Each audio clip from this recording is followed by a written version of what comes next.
And so we are traveling. We had Crystal from Atlanta, Georgia, I believe. And we are traveling to Baton Rouge. Okay, we're gonna travel a little more to the deep south, to Baton Rouge, Louisiana, baby. Okay, I hope I did that good. I hope I did the baby justice, because I'm a good New Yorker. I live in Fayetteville, North Carolina now, but I love that Louisiana baby. So something special in my heart happens when someone from Louisiana calls me baby. Saundra Watts is going to be sharing with us around motivation for leadership. Saundra is a peak performance coach, speaker, and thought leader. And she gained that experience as an Army veteran and a homicide detective. Somebody say the girl is bad. Turn to your neighbor and say the girl is bad. Yes, she is. And that is where she became revered for her sharp yet crisp approach in empowering others to go from transition to trajectory. She is no stranger to the challenges of life. At the age of 21, she left an abusive marriage. Talk about empowerment. It took some empowerment, right, for her to leave that abusive marriage. And congratulations to you, Saundra. And became the single mother of two young boys who were at the ages of 2 and 3 at the time. Saundra did not see this setback in as a chapter in her life that defined her. She knew she had to figure it out. So instead, she used her pain to catapult her from transition to trajectory. Somebody say the setback was a setup for a major comeback, okay? Glory. Those setbacks be setting us up. Saundra is the founder of the Core Collective Empowerment Agency, which has a distinct flair in empowering others with the courage they need. Saundra is an avid runner and has completed numerous half marathons. Wait till y'all hear where, as well as half marathons and full marathons. She is currently on a quest to run a full marathon on all 7 continents. She has currently completed marathons on 4 continents, those being Europe, North America, South America, and Antarctica. Child, I didn't even know they had marathons on Antarctica. I didn't even know the people was over there. And so, without further ado, let me bring Saundra on stage. Saundra, we are so excited to have you here. Hello. Hi. Hi. Can you hear me good? Yes, we can hear you Awesome. perfectly. Awesome. You're looking wonderful. And so Thank you. I'm going to move out the way so you can get in the way. Everyone, please welcome Saundra Watts to the stage. Thank you. Thank you for that very gracious introduction. So yes, I am a homicide detective. That is my full-time job. I am an Army veteran. I am the mother of 2 Marines. And I am the grandmother of 3 beautiful grandchildren. And so today I want to talk to you a bit about brokenness and learning how to take our brokenness and create the beautiful mosaic that we were designed and created to be by God. And I remember I was sitting there in the car and the tears were welling in my eyes. And I glanced over to the back seat and I saw my youngest son's car seat on its side. And I saw his older brother staring straight ahead, wide-eyed. The fear in his eyes screamed, but there was sheer silence. At my car window stood my ex-husband telling me to kiss my children goodbye because he was going to kill me. Matter of fact, his words to me was he was going to snap my neck. It was in that moment that I knew that I would not allow him to control me anymore, both mentally and physically. But first, I had to save myself for my babies. They needed me, and more importantly, I needed me. So it was in that moment that I decided that I was going to take the broken pieces of my life and create the beautiful mosaic that I was designed to be. And a lot of times we hear people talk about the broken pieces of their lives and how they've created a successful life.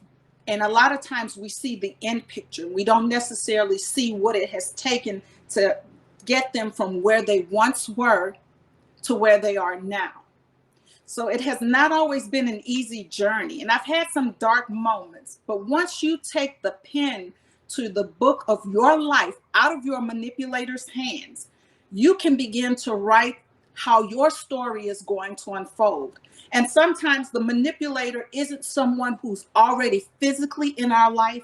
We can continue to be manipulated by things from our past, by people that have spoken things over us, things that didn't necessarily go the way that we anticipated them to go. So we are all authors, and with each day, we get a chance to add another page to our chapter. So think about that for a moment. Each day, we get to write a new page in our chapter, in our books of life. So today I'm going to give you some simple strategies that I've used along the way. So oftentimes we figure and we focus on how big the mountain is or how big the goal is that we're trying to achieve. And we're standing in that valley. And when we look up at that big mountain, it's enormous. Whatever your mountain is, define what your mountain is in this moment. Define what that goal is that you're trying to achieve. Define how you want to see your life. Define in this moment that you are no longer going to be manipulated by something from your past, by a person that is standing beside you, by the people at work. Take that pen out of their hand and write how you are going to push forward. So there's an old saying, and it's like, how do you eat an elephant? One bite at a time. So how do you achieve your goals? One step at a time. It's a bit by bit, piece by piece, day by day, minute by minute, second by second process. In marathon training, and this I'm training for another full marathon I have coming up at the end of April. And so I'm in Baton Rouge, Louisiana, as they've told you already, and we're already starting to get into the heat. So my long run this morning was 17 miles, and it was a planned workout. I know a lot of people are saying 17 miles, but the more you train, the more acclimated you become to the conditions that you're running in. And this morning, when I got to the last 3 miles of the 17-mile run, the heat started to get to me. So I had to make up in my moment, was I going to stop running, or was I going to adjust to the conditions that I'm in, because these conditions are temporary. Some of you are not willing to pivot and make the necessary adjustments when you face a hard time. What you want to do is when things get hard, you throw your hands up. You want to give up. But it's in those hard times and it's in those moments that you learn just how strong you truly are, and that you are equipped with everything that you need in spite of and despite of your circumstances and things that are going on around you. You have to think about, what can I control in this moment? So in this moment, when I was running, the only thing that I could control, because the heat was starting to affect my body, was to slow down and take walk breaks. It wasn't the planned paces for the run that I was doing, but I had still achieved the same goal. So that was a win. So let's take a deeper look at the word brokenness. So when we look up broken is something that is fractured, something that is broken, something that is damaged, rather, something that is no longer in a working condition. So when an individual is broken, we no longer function well. The issue, the person, etc., that has caused the pain has created an avenue for a disruption to occur in our lives. Think about that for a moment. You know, it's like having a broken arm. Your arm is still here, but you cannot lift anything. Your arm is still here with limitations. However, you cannot function at the same level previous to your arm being broken until you are healed. The magic word is healed. What does your healing look like? How are you healing? What steps are you taking to heal yourself? So the ness, which is the suffix of the word brokenness, N-E-S-S, is a state or a condition. So when someone said, I'm in a state of broken, I'm broken. This brokenness is getting to me. You're in a constant state, which means you're constantly reliving whatever it is that has happened, and you have not allowed yourself to heal. So how do we heal? What is a good way that we can look at healing from our past? I want you to think about this because it's so simple. Smile. Smile. The S in the word smile is structure. Create a plan. Create the steps, outline step by step what you are going to do. Now, two people can walk the same path. Two runners can run the same race. Two people can walk in a straight line, but your footprints will never be the same footprints. Meaning what someone else's healing looked like, who may have gone through the same process, will not necessarily be the same healing. When you have a broken arm, you may have broken a bone in this area of your arm, and someone on that has a broken arm may have broken another part. So that means the healing process for those people, although they technically have a broken arm, will be different. Momentum. The M in smile is momentum. Momentum is a forward motion. Stop focusing on the past. Some of y'all driving down the road and looking in the rear view mirror instead of focusing on what's ahead of you. Yesterday is behind you. Today is the present, what you're living in, and tomorrow is the future. We think of the future in terms of months and years, but in actuality, tomorrow is the future. What can I do to foster a better tomorrow? What have I learned from today that can help me be better tomorrow? Break it down into bite-sized pieces, meaning create tasks that are within your reach that help you get to the bigger goal. Keeping one foot in front of the other and remembering you got this. So I'll go back to my marathon training. It starts off with maybe 30 minutes of running. And then you progress to 45 minutes of running. Then you progress to miles. And then those miles totally began to increase over a period of time until you are conditioned to run the full 26.2. And that's how you have to look at your goal. You have to look at it from, I'm taking these steps on this day that will help me get to where I want to go.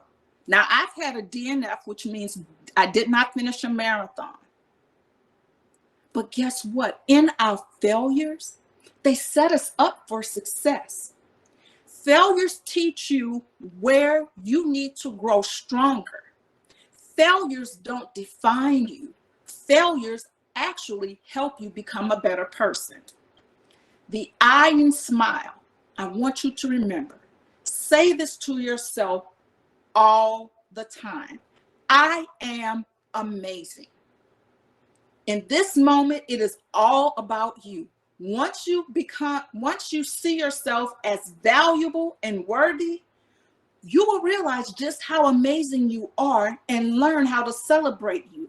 God created us all in his image. We are all winners. Cheer for yourself, especially in the moments when you have normally, or you would have normally given up, but you didn't. And remember, failures are stepping stones to success. The L in smile, love yourself. You so busy out here loving everyone else, loving your mom, loving your sister, loving your children. What about you? When was the last time that you actually sat down and told yourself, I love you? Get up in the morning and after you say your prayers, find a mirror in your home and tell yourself, I love you. Do this on a daily basis. Because once we learn how to love ourselves, we can be better to others. Loving yourself, by take yourself out to the movies, buy yourself some flowers. I buy myself flowers every 2 weeks from Trader Joe's. Trader Joe's is one of my favorite stores. So when I do my grocery shopping, I make sure that I buy myself some flowers. I don't need anybody else to validate me. I know who I am. I'm secure in who I am. Now, there once was a time when I wasn't, when I allowed my ex-husband, the manipulator, to dictate to me how I should feel about myself.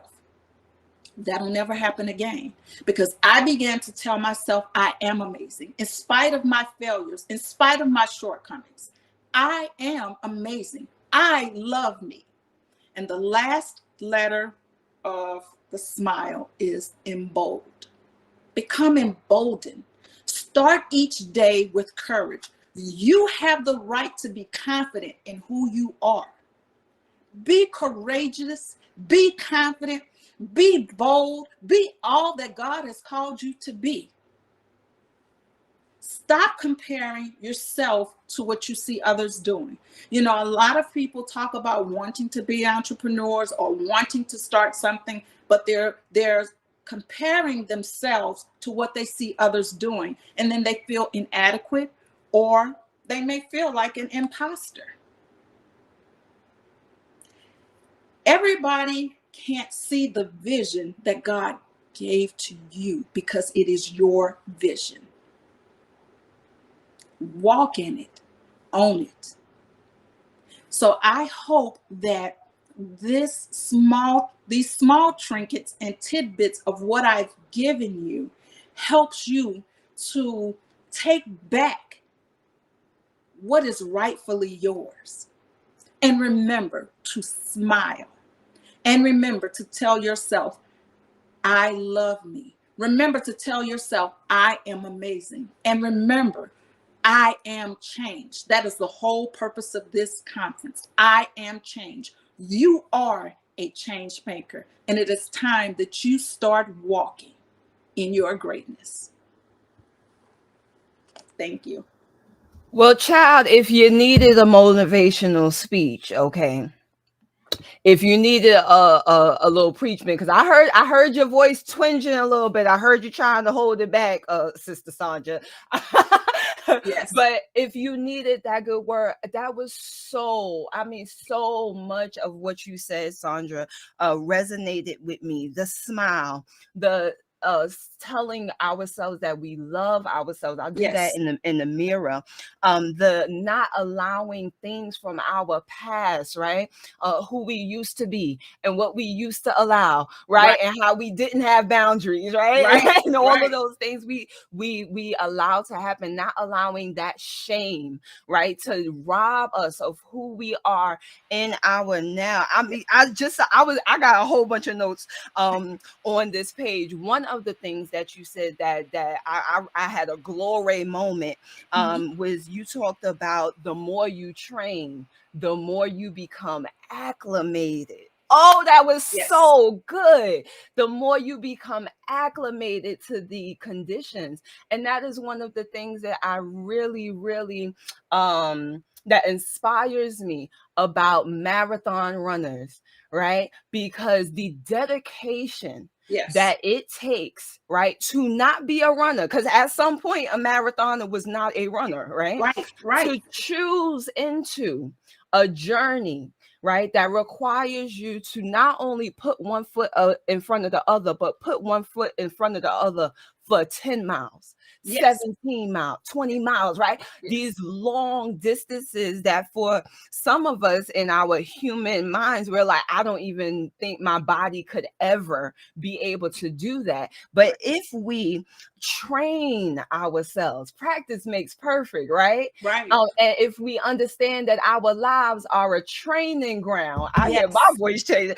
If we Yes. understand that our lives are a training ground, then we understand that what is coming in our life is only to acclimate us for Yes. the environments that Yes. we get to be change agents. Is we talking about I am change? Oh, so good. I'm getting happy. I'm getting I am getting so happy. I have a question for well, I have two questions for you. Kind Okay. of like a two-part question, Saundra. So the first question I want to ask is around your experience with domestic violence. And first of all, I'm sorry that you experienced that.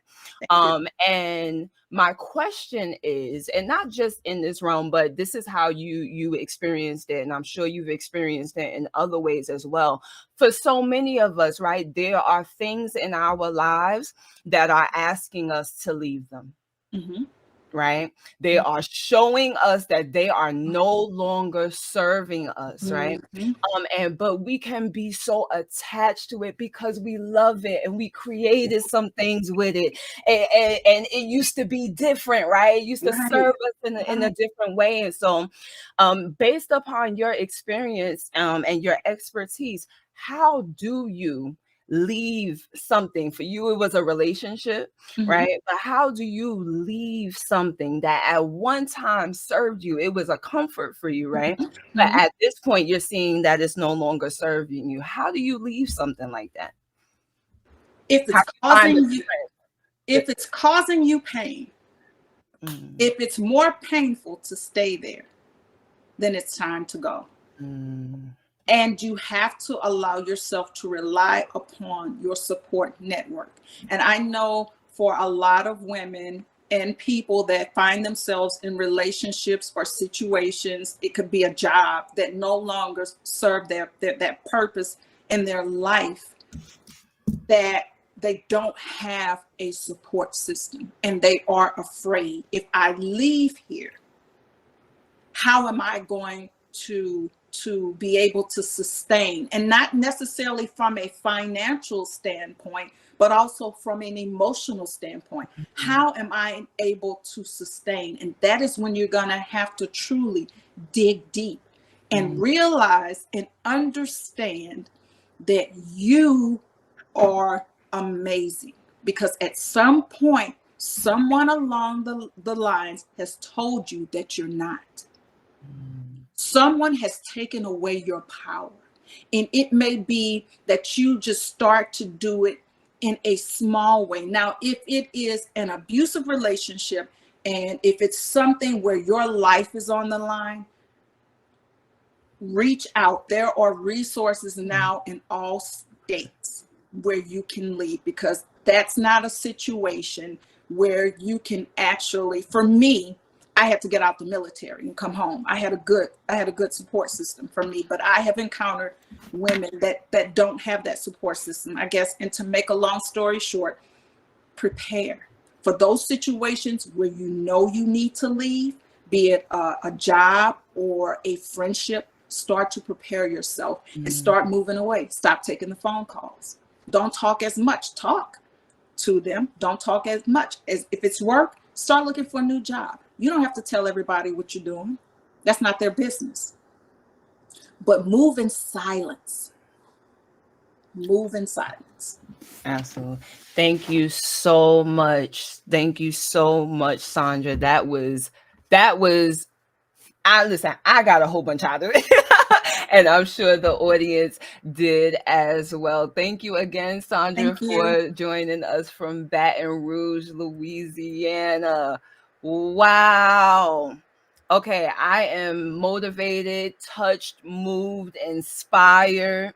Okay, I got a new tool in my toolbox, okay, because I'm learning how to smile. I hope we were taking notes.